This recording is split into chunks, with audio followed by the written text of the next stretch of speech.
Hello and welcome to Explore Academy. तो आज के सेशन में बात करेंगे आपको सी सेट की तैयारी कैसे करनी है। अभी देखिए नोटिफिकेशन जल्दी आ जाएगी HS 2025 की, तो आपको इसके लिए तैयारी कैसे करनी है। तो पहले सी सेट की भी बात करेंगे और साथ ही साथ में हमारी जो क्लासेस का शेड्यूल है HS 2025 के लिए वो क्या रहेगा वो इस वीडियो में डिस्कस करेंगे। तो पहले ये बात कर लेते हैं कि जो ज्वाइन करना चाह रहे हैं तो वो ज्वाइन कर सकते हैं, क्योंकि ये आपकी पहली ही क्लास है अभी सी सेट 2025 की या फिर HS बैच 2025 की। ये प्रीलिम और मेंस बैच रहेगा। क्लासेस अभी के लिए इसमें सी सेट की पहले हो रही है, जो आपका वीक पोर्शन है उसे पहले स्ट्रांग बनाना है। पिछली बार सी सेट में बहुत सारे स्टूडेंट रह गए थे, तो पहले सी सेट पर फोकस करेंगे। ये तो आपका एक क्लासेस का सेशन हो गया, ठीक है। और साथ ही साथ में इसके साथ में आपकी इकोनॉमिक्स की क्लासेस शुरू होंगी। इकोनॉमिक्स, अब देखिए ज्यादा जो फोकस है इस बार वो रहेगा आपके जो वीक पोर्शन था जिसमें आपके नंबर कम आ रहे थे, तो उस पर ज़्यादा फोकस रहेगा, क्योंकि इकोनॉमिक्स भी थोड़ी टफ लगती है कईयों को। देखिए हिस्ट्री, पॉलिटी, ज्योग्राफी ये तो आप पढ़ते ही आ रहे हैं, पढ़ेंगे, इनको भी कवर करेंगे, लेकिन यहाँ पर ज़्यादा फोकस देने की ज़रूरत है। अब इसके साथ में ही आपको करना क्या है कि ज़्यादा फोकस देना है PYQ पर और दूसरा एक्सपेक्टेड क्वेश्चंस पर। एक्सपेक्टेड क्वेश्चंस कौन से, चाहे वो यूपीएससी के ही क्यों ना हो, वो आपको करने हैं सारे के सारे। इस बार किसी भी हालत में हमें ये HS का प्रीलिम नहीं छोड़ना है। पूरा दम लगा दीजिए, जितनी आप मेहनत कर सकते हैं उतनी कर लीजिए। जिसका अलाइड में नहीं हुआ था तो वो इस बार इसमें कर लीजिए, और जो अलाइड के स्टूडेंट भी जुड़ना चाह रहे हैं लेकिन अभी वो अलाइड पर फोकस कर लीजिए। अलाइड का क्योंकि सिलेबस हमने ऑलमोस्ट कवर कर लिया है, जो भी स्टूडेंट है अराउंड 40 के आसपास जो स्टूडेंट है ग्रुप में, तो देखिए हमने सिलेबस लगभग कवर कर दिया है। सेक्शनल टेस्ट आपके चले हुए हैं जो कि चलते ही रहेंगे, और ज़्यादा फोकस तब दिया जाएगा जब एक नोटिफिकेशन आ जाती है कि कब आपका एग्जाम होने जा रहा है। अभी के लिए आपने तैयारी तो लगभग कर ही दी है। ज़्यादा फोकस अलाइड के स्टूडेंट जो है वो लिखने पर रखिए, आपके सेक्शनल टेस्ट सॉल्व करने पर रखिए या टेस्ट सीरीज सॉल्व करने पर रखिए, फीडबैक आपको मिलता ही रहेगा। दूसरी तरफ चलें तो अभी HS की हम बात कर रहे थे, मैंने कहा था सी सेट पर आप ध्यान रखिएगा, आपको पेन चलाना पड़ेगा सी सेट के लिए, जिसके लिए हम प्रैक्टिस सेट्स आपको दे देंगे। प्रैक्टिस सेट्स कितने क्वेश्चंस होंगे वो निर्धारित करेगा, लगभग 1000 से तो ज़्यादा ही क्वेश्चन हम सॉल्व करेंगे सी सेट के लिए ही सिर्फ, क्योंकि सी सेट को अभी लाइटली नहीं लेना है। पिछली बार कुछ ने ले लिया था लाइटली तो नहीं हो पाया है। GS में उनका काफ़ी अच्छा स्कोर था, तो इस बार वो गलती नहीं करेंगे, इसीलिए अपना पूरा का पूरा ध्यान आपका क्लासेस में होना चाहिए, प्रैक्टिस शीट्स को सॉल्व करने पर होना चाहिए। उसके सॉल्यूशन भी हम साथ में आपको शेयर कर देंगे। तो सी सेट एक हो गया। दूसरा मैंने कहा इकोनॉमिक्स। इकोनॉमिक्स में भी हमें PYQ सॉल्व करने हैं। PYQ आपने पहले भी सॉल्व कर लिए हैं। एक्सपेक्टेड क्वेश्चन पर ज़्यादा ध्यान देना है, जो हम आपके साथ शेयर कर लेंगे। इस बार हम ज़्यादा फोकस MCQ पर करेंगे, क्योंकि मैक्सिमम की तैयारी HS के लिए अभी हो ही चुकी है। जो तो बेस लेवल से शुरू करना चाह रहा है कि हमें पूरा बेसिक से पढ़ना है, तो उसे तो पहले NCERT से कवर भी करना पड़ेगा। तो वो तो दूसरा हिस्सा है, लेकिन जो क्लास के स्टूडेंट है सी सेट इकोनॉमिक्स। ऑप्शनल की क्लासेस हम देखेंगे अभी, जिसमें सोशोलॉजी ऑप्शनल की क्लासेस होंगी। वो अभी हमने पूरा डिसाइड नहीं किया है कि कब से हम लेंगे उसकी। सोशोलॉजी ऑप्शनल की क्लासेस भी शुरू हो जाएंगी जल्द ही, वो हम आपको क्लास में बता देंगे। तो पहले करते क्या है कि पिछली बार का जो सी सेट था उसमें क्वेश्चंस कहाँ से पूछे गए थे, कौन से सेक्शन पर आपको ज़्यादा ध्यान देना है, ये एनालिसिस से हमें वो पता लग जाएगा, ताकि आपकी अगले साल की जो तैयारी है वो सही तरीके से हो ही जाए। अब इसमें कोई चीज़ें छोड़नी नहीं पड़ेंगी हमें, है ना, कवर तो सब कुछ करना ही पड़ेगा। तो पहले है बेसिक न्यूमरेसी। इसमें क्या क्या चीज़ें आती हैं देखो, ये पहले मैथ्स वाला है, तो इसमें आपका नंबर हो गया और उनके रिलेशंस हो गए। जैसे हम बात करते हैं डेसिमल की कर रहे हैं, वो अलग अलग चीज़ें की बात कर रहे हैं, नंबर सिस्टम की बात कर रहे हैं। दूसरा परसेंटेज। अब देखो नंबर सिस्टम से 2022 में 2 ही क्वेश्चन पूछे गए, 2023 में 5 क्वेश्चन पूछे गए और 2024 में 4 क्वेश्चन पूछ गए। तो इस बार हम ये एक्सपेक्टेशन रख सकते हैं कि लगभग 3 से 4 क्वेश्चन तो आ ही जाएंगे नंबर सिस्टम से। तो शुरुआत हम यहीं से करेंगे, नंबर सिस्टम से, मैथ से हम शुरुआत करेंगे इस बार।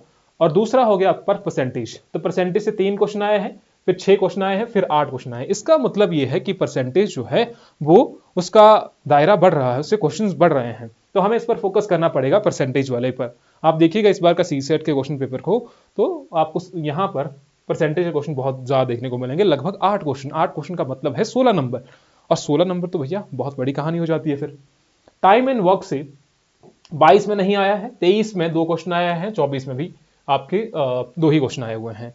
मेंस्ट्रुएशन से आपका यहाँ पर क्वेश्चन नहीं आया, 6 क्वेश्चन आए हैं, यहां पर फिर आपके 4 क्वेश्चन आए हैं, तो हमें इस पर भी फोकस देना पड़ेगा।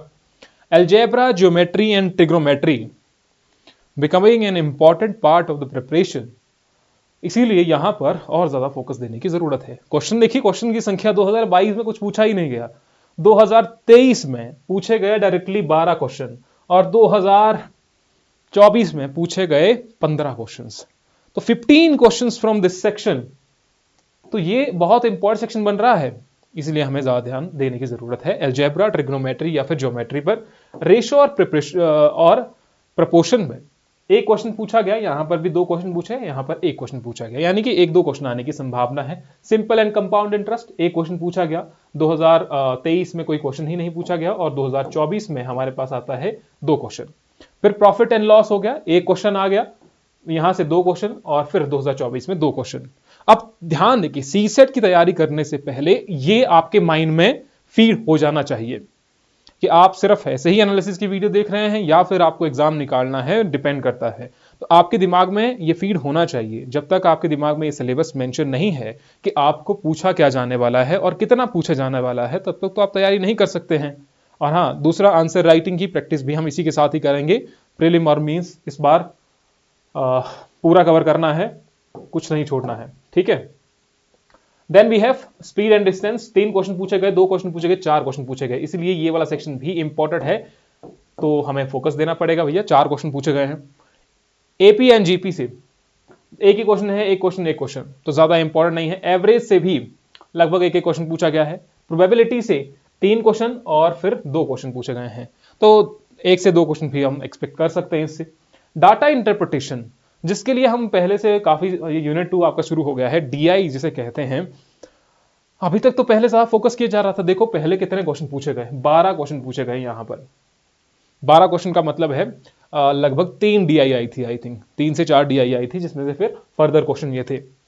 लेकिन अगली बार तो कुछ पूछा ही नहीं गया, फिर 24 में तो कुछ पूछा ही नहीं गया। तो जिसने डीआई, जो भी डीआई तैयार करके गए थे, उनके लिए नुकसान हो गया कि भैया डीआई से कोई क्वेश्चन ही नहीं पूछा गया। डाटा सफिशिएंसी हो गया। रीडिंग कॉम्प्रिहेंशन, रीडिंग कॉम्प्रिहेंशन देखो 2 तरीके के होते हैं, एक होता है जनरल रीडिंग कॉम्प्रिहेंशन, दूसरा होता है ग्रामेटिकल इंग्लिश में, जीएस इंग्लिश में जो कॉम्प्रिहेंशन। थोड़ा थोड़ा फर्क होता है, ज्यादा फर्क तो नहीं होता है। एक बार आप वो सॉल्व करने आ गए तो फिर कोई चिंता की बात तो है ही नहीं। इंग्लिश लैंग्वेज से उतना ज्यादा तो अब के बार में पूछा नहीं गया है, लेकिन फिर भी हमें फोकस तो देना ही पड़ेगा। जैसे कि वी हैव रीडिंग कॉम्प्रिहेंशन यहां पर पूछा गया था, लेकिन उसके बाद आप देखेंगे एंटोनियम सिनोनियम हो गए, फिलिंग द ब्लैंक्स हो गए। फिलिंग द ब्लैंक्स 2022 में इंपॉर्टेंट सेक्शन था, जहां पर 12 क्वेश्चन पूछे गए, फिर अगली बार 10 क्वेश्चन पूछे गए, लेकिन 2024 में नहीं पूछे गए। EDM and phrases important section, 2024 में 5 क्वेश्चन डायरेक्टली यहां से आ गए थे ईडीएम एंड फ्रेजेस से। अब जो नहीं पढ़ करके गए थे उनके लिए नुकसान हो गया, इसीलिए इंग्लिश ग्रामर का भी अच्छा खासा पोर्शन हमें कंप्लीट करना पड़ेगा। दूसरे आते हैं फिर रीजनिंग वाले पे। रीजनिंग वाले सेक्शन में इसके आपको हम अलग से क्वेश्चन देंगे, क्योंकि इंटरपर्सनल जो स्किल्स हैं यहां से क्वेश्चन आते ही हैं। अगर यहां से क्वेश्चन आ रहे हैं, अगर मान लीजिए 5-5 क्वेश्चन लगभग, यहां 2 आए थे, यहां 5 आए थे, यहां 5 आए थे, तो लगभग 5 हम 2025 में भी एक्सपेक्ट कर सकते हैं। इसीलिए यहां के लिए हम आपको अलग से क्वेश्चन देंगे, लगभग 300 से 400 क्वेश्चन देंगे, जो सिर्फ इसी से रिलेटेड होंगे और एचएस लेवल के ही होंगे। इसको हम अलग से कवर करेंगे। तो अगर आपने वो, मान लीजिए 300 क्वेश्चन हम आपको दे रहे हैं, तो अगर आपने वो 300 क्वेश्चन कवर कर लिए, तो ये सारा के सारा हो जाएगा, ठीक है। ये सारा के सारा, यानी कि 5 नंबर का मतलब है 10 नंबर, 5 क्वेश्चन का मतलब है 10 नंबर। तो 10 नंबर तो आपके यहीं से आने चाहिए, मिनिमम 10 नंबर आपके आने चाहिए। फिर आगे की बात तो बात की है। वी हैव मेंटल एबिलिटी, जिसमें आपका सीरीज हो गया, क्लासिफिकेशन और odd one out, coding and decoding, analogy. तो ये सारे कंसेप्ट जो हैं, यहां से कुछ एक क्वेश्चन आए हैं, 1-2 क्वेश्चन आए हैं, ज्यादा क्वेश्चन नहीं पूछे गए हैं। आप देख सकते हैं लगभग 1-2, 3-3, लेकिन ब्लड रिलेशन वाले जो कहानी है वहां से थोड़े ज्यादा क्वेश्चन पूछे जा रहे हैं। जैसे ये है 3 क्वेश्चन, 5 क्वेश्चन, यहां पर 4 क्वेश्चन। तो इसका मतलब ये ब्लड रिलेशन जो है, रक्त संबंध जो है, वो थोड़ा सा इंपॉर्टेंट है। कई बार क्वेश्चन क्या आ जाता है कि A is equal to B, B is equal to C, ऐसे कोई क्वेश्चन आ जाते हैं कि A गुना B, ठीक है, A गुना B का मतलब है ये इसका भाई है, A भाग B का मतलब है ये इसका पिता है। तो इस तरीके से क्वेश्चन भी आ रहे हैं अब, जो थोड़ा सा डिफिकल्ट बनाने के लिए कि ब्लड रिलेशन को और ज्यादा थोड़ा कॉम्प्लिकेटेड सा बना दिया जाए।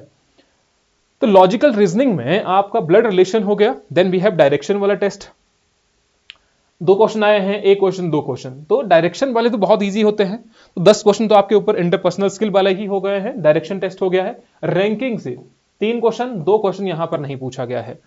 Sitting arrangement is also important section, जहां पर यहां 10 क्वेश्चन पूछे गए, देखो ठीक है, ये 10 क्वेश्चन हो गए यहां पर, फिर उसके बाद 4 क्वेश्चन और उसके बाद 2 क्वेश्चन। तो ये सिटिंग अरेंजमेंट यहां 10 हैं, तो यहां पर 2 से 3 क्वेश्चन तो आ ही सकते हैं। पजल से क्वेश्चन आया हुआ एक, यहां पर 6 क्वेश्चन थे। Cube and dice important section हो गया अब के लिए, क्यूब एंड डाइस से आए हैं 7 क्वेश्चन, काउंटिंग एंड फिगर से आया है 1 क्वेश्चन, इधर 2 क्वेश्चन, नॉन वर्बल रीजनिंग से एक ही क्वेश्चन यहां पर पूछा गया था, ठीक है। और उसके बाद जाते हैं नीचे की तरफ को जरा, वी हैव एनालिटिकल एबिलिटी, जहां पर स्टेटमेंट और एजम्पशन दी जाती है, लेकिन स्टेटमेंट और एजम्पशन की जगह पर हमें देखने को क्या मिलता है, स्टेटमेंट एंड आर्ग्यूमेंट। ये ज्यादातर पूछा गया, एक क्वेश्चन पूछा गया यहां पर भी एक, यहां पर भी ऊपर था एक ही क्वेश्चन, स्टेटमेंट इंक्लूजन नहीं। फिर यहां निचले वाला सेक्शन जो है क्रिटिकल रीजनिंग, जहां पर डिसीजन मेकिंग आपसे पूछा जाता है, तो डिसीजन मेकिंग में सबसे ज्यादा पूछा गया है यहां से, 13 क्वेश्चन यहां पर आए गए थे, लेकिन यहां पर 4 ही क्वेश्चन पूछे गए थे, ठीक है।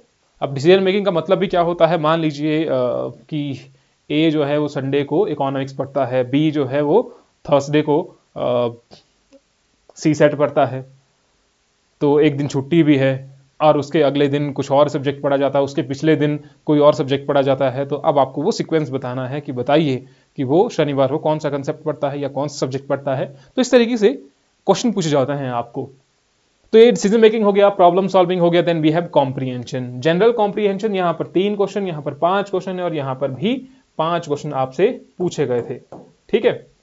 तो ये तो हमारे पास जनरल सा आइडिया हो गया, ठीक है। अब सी सेट में हमें काम कैसे करना है, देखो हमें जाना है उस सेक्शन में, पहले तो हमें कवर करना है पूरा सिलेबस, दूसरा पार्ट क्या होगा उसका, ठीक है। जैसे हमने शुरुआत की पहली क्लास से, वी हैव नंबर सिस्टम, तो नंबर सिस्टम से फिर उसके बाद ये हो गया हमारे पास नंबर सिस्टम, ठीक है। तो नंबर सिस्टम से, एक तो पेन नहीं चल रहा है, ठीक है, इसको करते हैं ठीक जरा।